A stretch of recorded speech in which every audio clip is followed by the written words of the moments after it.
నమస్తే. సీజన్తో సంబంధం లేకుండా లభించే పండ్లలో బొప్పాయి ఒకటి.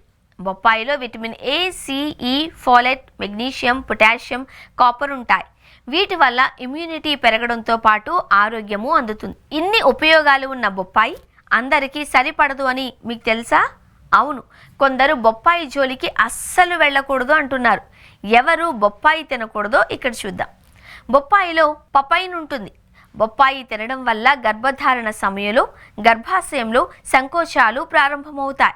ఇవి సమయానికి ముందే ప్రసవానికి కారణమవుతాయి. కొన్నిసార్లు గర్భస్రావానికి దారితీసే ప్రమాదం ఉంది. ప్రస్తుత రోజుల్లో చాలామంది లేటెక్స్ అలర్జీ సమస్యతో బాధపడుతున్నారు. అలాంటి వారు బొప్పాయికి దూరంగా ఉండాలి. ఒకవేళ తింటే అలర్జీ వచ్చే అవకాశం ఉంది.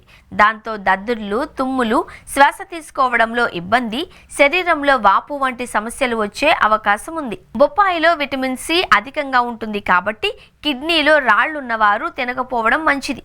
ఒకవేళ తింటే కిడ్నీలో రాళ్ల పరిమాణం మరింత పెరిగే అవకాశం ఉంటుంది. కాబట్టి బొప్పాయిని అవాయిడ్ చేయడం మంచిది. బొప్పాయి గుండెను ఆరోగ్యంగా ఉంచడంలో సహకరిస్తుంది. అయితే ఏదైనా గుండె జబ్బుతో బాధపడేవారు మాత్రం బొప్పాయి తినకపోవడం మంచిది. ఎందుకంటే బొప్పాయిలో హృదయ స్పందనలు సక్రమంగా ఉండకుండా చేసే కొన్ని పదార్థాలు ఉంటాయి. బొప్పాయి షుగర్ రోగులకు ఎంతో ఉపయోగకరం.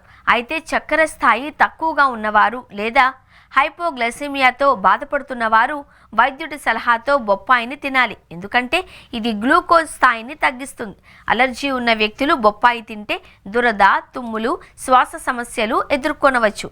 థైరాయిడ్ సమస్యలు ఉన్నవారు కూడా బొప్పాయి తినకపోవడమే బెస్ట్ ఆప్షన్. కిడ్నీలో రాళ్లు ఉన్నవారు బొప్పాయి ఎక్కువగా తినడం హానికరం కావచ్చు.